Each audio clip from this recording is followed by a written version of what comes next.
नमस्कार दोस्तों, एवरीथिंग अभिषेक YouTube channel पे मैं अभिषेक आपका स्वागत करता हूं।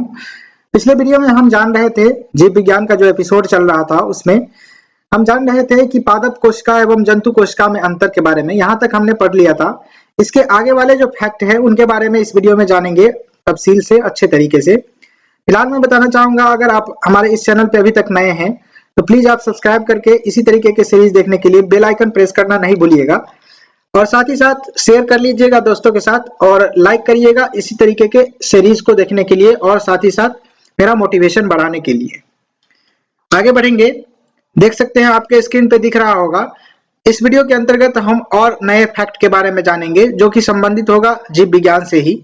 और जीव विज्ञान समाप्त होने के बाद मैं केमिस्ट्री और उसके बाद जो है कि फिजिक्स, इस तरीके से सीक्वेंस वाइज आपको इसका पूरा, इस जो बुक है दृष्टि का, घटना चक्र का दृष्टि विज्ञान, सामान्य विज्ञान का, उसका पूरा जो है कि बुक हम इस सीरीज में खत्म करने वाले हैं।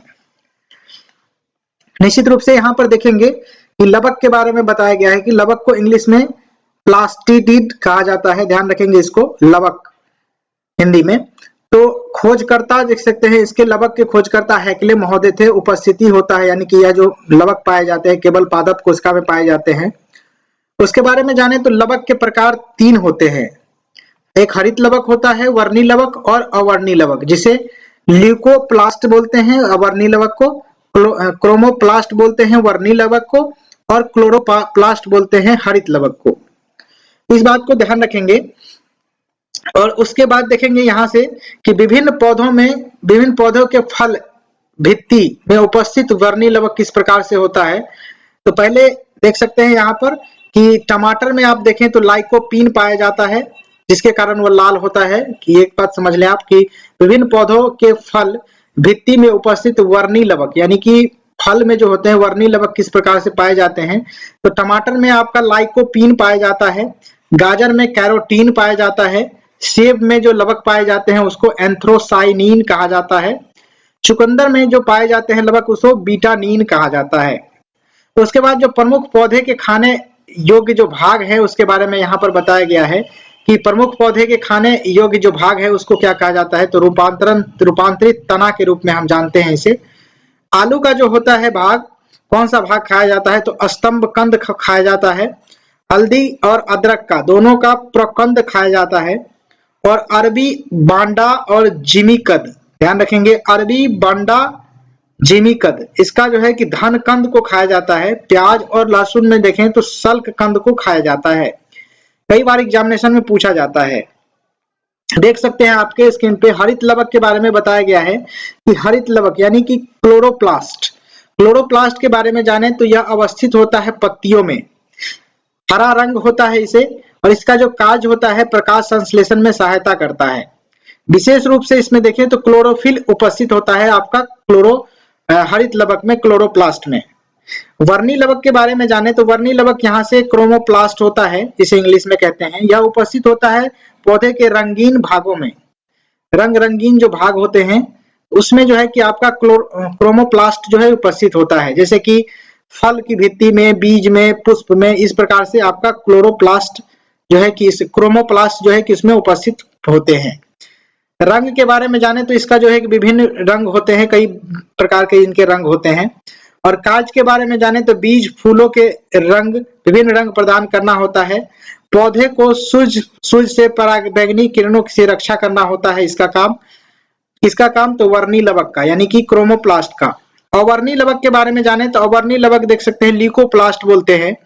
और ल्यूकोप्लास्ट के बारे में जानते हैं तो यह अवस्थित होता है सूर्य के प्रकाश से वंचित पादप के भागों में, यानी कि जहां पर जिस पादप में सूर्य का प्रकाश नहीं पड़ता है जिस भाग पर, तो उसमें आपको देखने को मिलेगा अवर्णी लवक, जिसे ल्यूकोप्लास्ट कहा जाता है।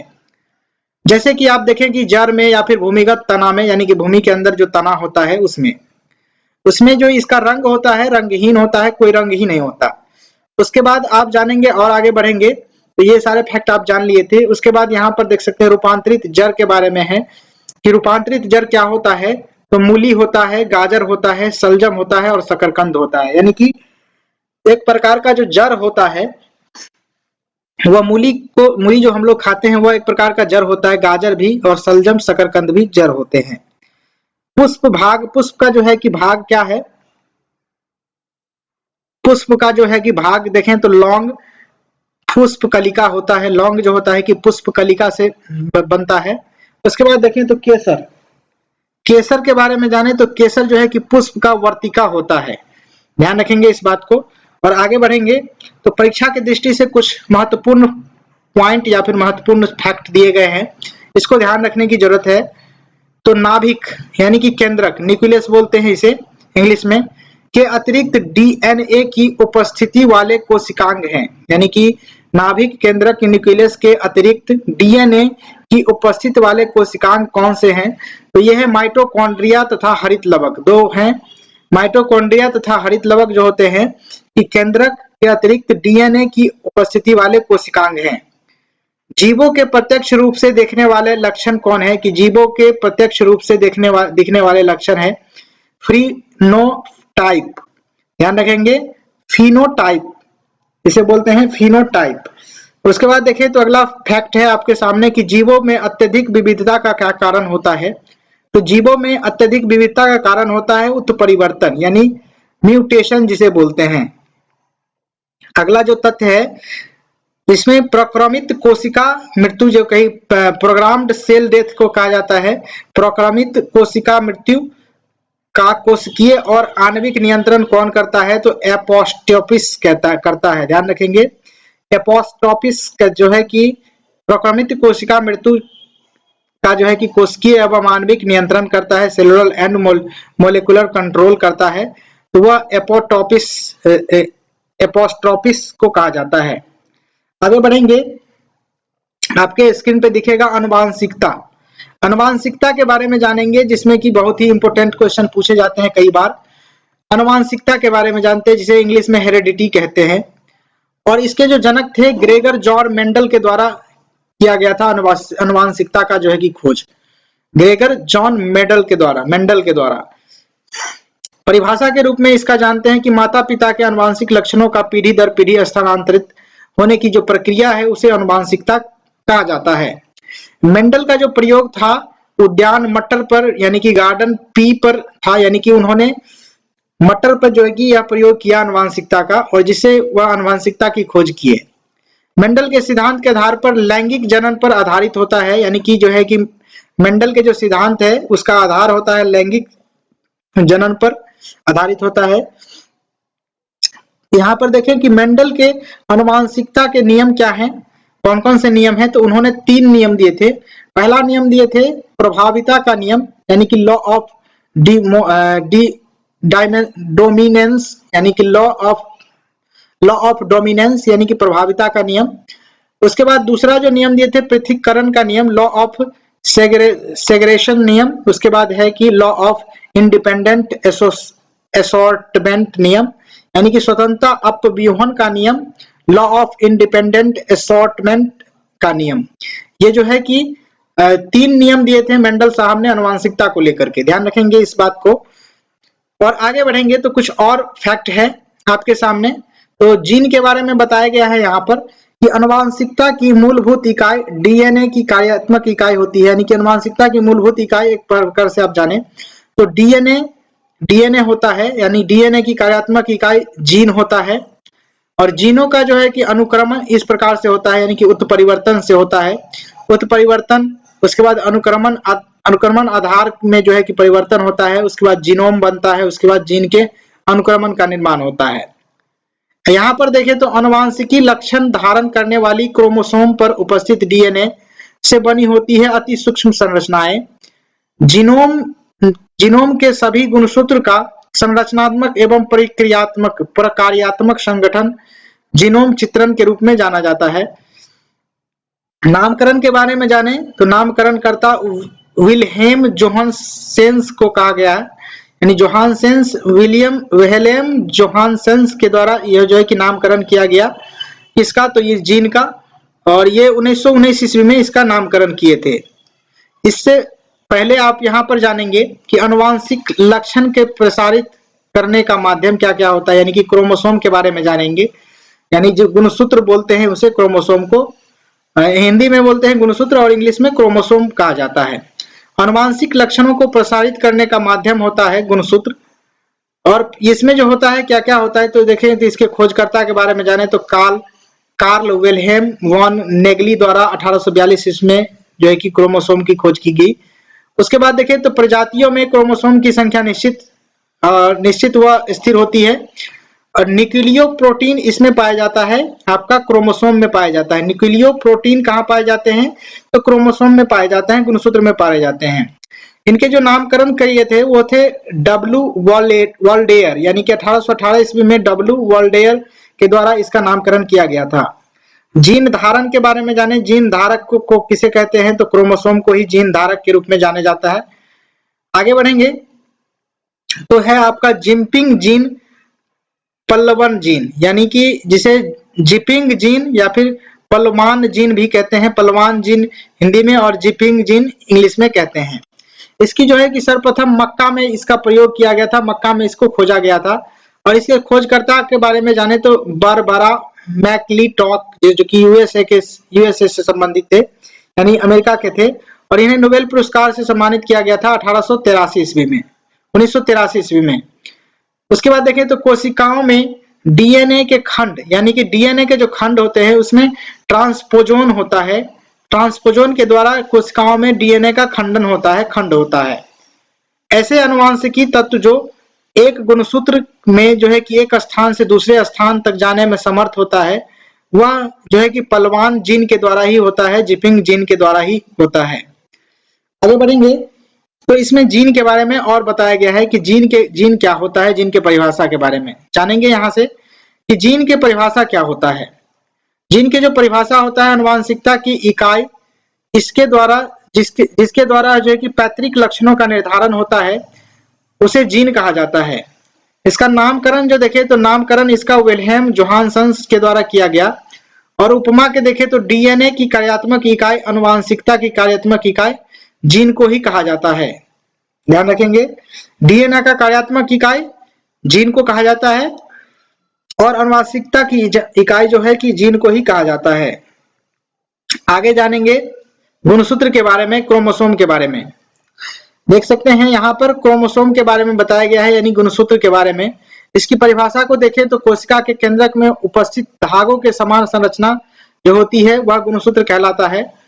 और यहाँ पर नामकरण जो करता थे, यानी कि इनका गुणसूत्र का नाम रखने वाले थे वॉन वॉल्डेयर हार्टज के द्वारा इनका नाम रखा गया था।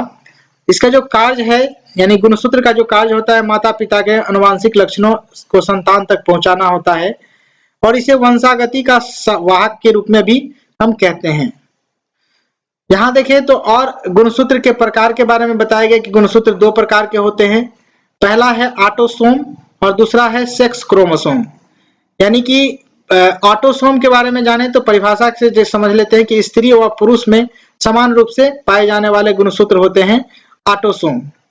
और इसकी जो संख्या होती है 22 जोड़ी होती है। और 22 जोड़ी कहने का मतलब 44, कुल 44 होते हैं। उसके बाद देखें सेक्स क्रोमोसोम के बारे में जाने तो सेक्स क्रोमोसोम आपको ये होता है स्त्री और पुरुष में भिन्न भिन्न रूप से पाए जाते हैं। ये गुणसूत्र जो है कि भिन्न भिन्न रूप से पाए जाते हैं। स्त्री में यानी कि डबल एक्स एक्स एक्स गुणसूत्र पाए जाते हैं और पुरुष में एक्स वाई दोनों गुणसूत्र पाए जाते हैं। जिसकी संख्या एक जोड़ी या कुल 2 होते हैं, यानी कि यह जो गुणसूत्र होती है एक जोड़ी के रूप में होता है। ध्यान रखेंगे इसको। आगे बढ़ेंगे, न्यूक्लिक अम्ल के बारे में जानेंगे। न्यूक्लिक अम्ल क्या होता है, तो न्यूक्लिक अम्ल के बारे में जानते हैं तो डीएनए के बारे में भी जानना पड़ेगा और आरएनए के बारे में जानना पड़ेगा। यानी कि जो न्यूक्लिक अम्ल होता है मेन तौर पे डीएनए और आरएनए दोनों में पाए जाते हैं। इसमें जो अंतर देखेंगे, यहाँ से देखेंगे, यहाँ से क्या देखेंगे तो देख सकते हैं यह आपका डीएनए है और यह जो है कि आरएनए है।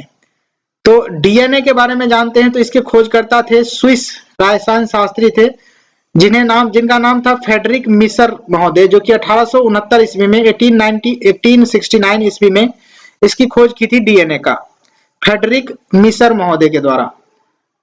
इसमें देखें तो कुंडलीकार, इसके जो है कि बनावट कुंडलीकार डबल हेलिक्स विन्यास की खोज किए थे और डॉक्टर जेम्स वाटसन, डॉक्टर फ्रांसिसी क्रिक के द्वारा जो है कि इसका जो है कि विन्यास का खोज किया गया था, डॉक्टर जेम्स वाटसन और डॉक्टर फ्रांसिसी क्रिक के द्वारा।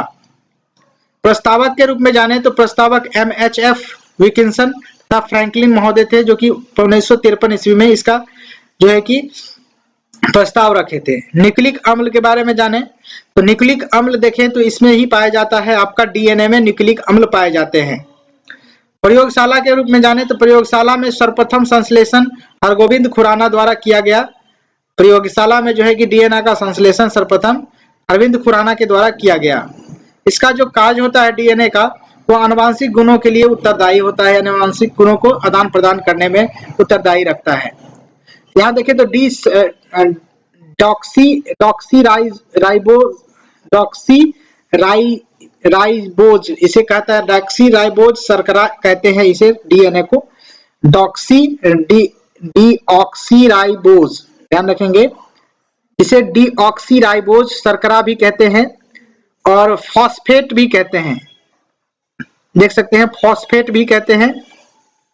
और नाइट्रोजनी बेस में आप देखें तो नाइट्रोजनी बेस में एडेनिन, गुआनिन, थाइमिन और साइटोसिन ये आपको पाए जाते हैं डीएनए में। एडेनिन, गुआनिन, थाइमिन, साइटोसिन, ध्यान रखेंगे, adenine, guanine, thymine, cytosine DNA में पाए जाते हैं। उसके बाद आप आरएनए के बारे में जाने यहाँ पर कि पूरा नाम के रूप में तो राइबोज शर्करा के रूप में जाना जाता है। यह जो जाना जाता है डीऑक्सीराइबोज शर्करा के रूप में डीएनए जाना जाता है। और आरएनए का पूरा नाम आप देखें तो आरएनए का पूरा नाम आप जान सकते हैं राइबोज शर्करा के रूप में जाना जाते हैं। देख सकते हैं संश्लेषण के बारे में जाने तो डीएनए द्वारा इसका संश्लेषण होता है।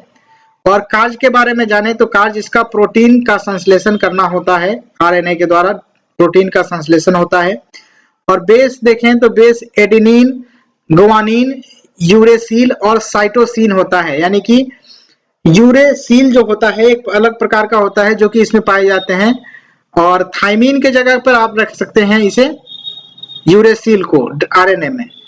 उसके बाद नोट के रूप में आप देख सकते हैं आरएनए में नाइट्रोजनी बेस थाइमिन के स्थान पर यूरेसिल होता है, जो मैंने बताया अभी, थाइमिन के स्थान पर यूरेसिल होता है। उसके बाद अवस्थित होते हैं इसमें केंद्रक एवं कोशिका दोनों में, यह जो है कि अवस्थित होता है आरएनए। अब देखते हैं आरएनए के कुछ प्रमुख प्रकार, और बाकी हम देखेंगे जैव उर्वरक के बारे में नेक्स्ट वीडियो में। यहाँ से देखें तो आरएनए के प्रमुख प्रकार के रूप में जाने तो आरएनए के प्रमुख प्रकार होते हैं ट्रांसफर आरएनए। आरएनए के होते हैं कि यानी कि प्रकार होते हैं आर मतलब आरएनए छोटा आर, टीआरएनए और एमआरएनए। यहाँ जो होते हैं टीआरएनए के बारे में जाने तो टीआरएनए को ट्रांसफर आरएनए कहा जाता है, जिसमें कि प्रोटीन संश्लेषण हेतु अमीनो अम्ल राइबोसोम पर लाना होता है इसका काम।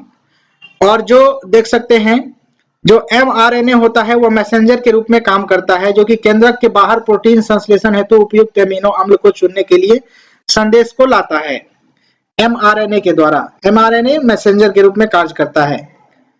आरएनए जो होता है प्रोटीन संश्लेषण में सहायक होता है। और राइबोसोलम आरएनए जो होता है वह इस प्रकार से संबंधित होता है आरएनए से, ध्यान रखेंगे इस बात को। और ये आपका जो फैक्ट था, जो जीव विज्ञान से फैक्ट था, नेक्स्ट वीडियो में हम जानेंगे आप सभी को लेकर के कि यहाँ पर जैव उर्वरक के बारे में, जो कि बेहद ही इंपॉर्टेंट होता है किसी भी कॉम्पिटिटिव एग्जामिनेशन में, ध्यान रखेंगे इस बात को। और इस वीडियो में बस इतना ही। Thank you for watching this video कैसा लगा निश्चित रूप से आप कमेंट करके बताइएगा, शेयर कर लीजिएगा दोस्तों के साथ, साथ ही साथ आप लाइक का बटन प्रेस करना मत भूलिएगा। Thank you.